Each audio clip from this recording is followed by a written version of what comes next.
Стрелец знагында туылған адамдардың қоғам үшін және өзі үшін жауапкершілігі өте жоғары болады. Олар білімнің жаңа салаларына енуді, саяхаттауды, абстрактілі ойлауды ұнатады. Көбінесе олар идеализммен сипатталады, және олар әділ, адал және жомарт. Сырттай өте пайдалы, мейірімді, қамқорлық жасауды ұнатады. Олар тыңдауды біледі, басқа адамдардың тілектерін қанағаттандыруды ұнатады. Олар қалай тәрбие беру керектігін біледі, өзгелерге үлгі бола алады. Олар өздеріне өте сенімді, намысына тиюге болмайды. Бұл оларды қатты ашуландырады. Ең бастысы, олар шыдамдылыққа үйренуі керек, өйткені олар жиі ашуланады және өз-өзін ұстай алмай қалады. Өздерін құрметтеуді талап етеді және кеңес беруді ұнатады.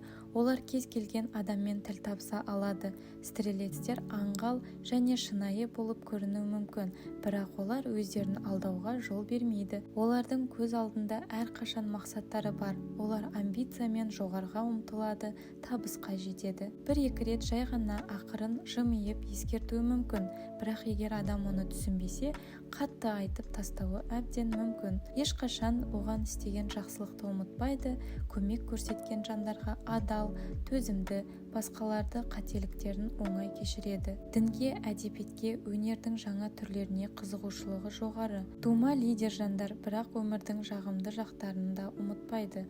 Олар көңіл көтеруді жақсы көреді, ішіп жейді, дене бітімі мен денсаулығына мән беруді ұмытып кетеді. Олар әдетте басқаларға үлгі болуды, барлық жерде бірінші болуды ұнатады. Бізді қоршаған әлем туралы мүмкіндігінше көбірек білуге, байланыстарды түсінуге деген күшті ұмтылысы бар.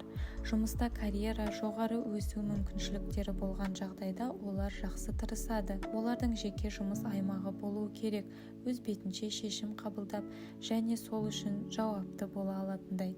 Олардың ұйымдастырушылық, теңестірушілік қабілеті жоғары. Мамандық таңдағанда сот орындаушылар, судьялар, тәрбиешілер, мұғалімдер діни салаларды таңдауы әбден мүмкін.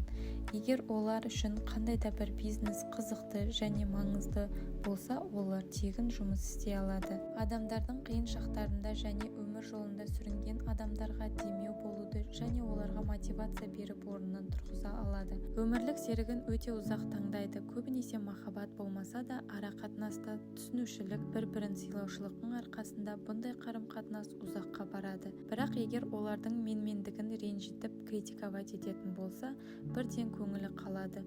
Ал басқа жақтан өте шыдамды, мейірімді, жомарт жандар.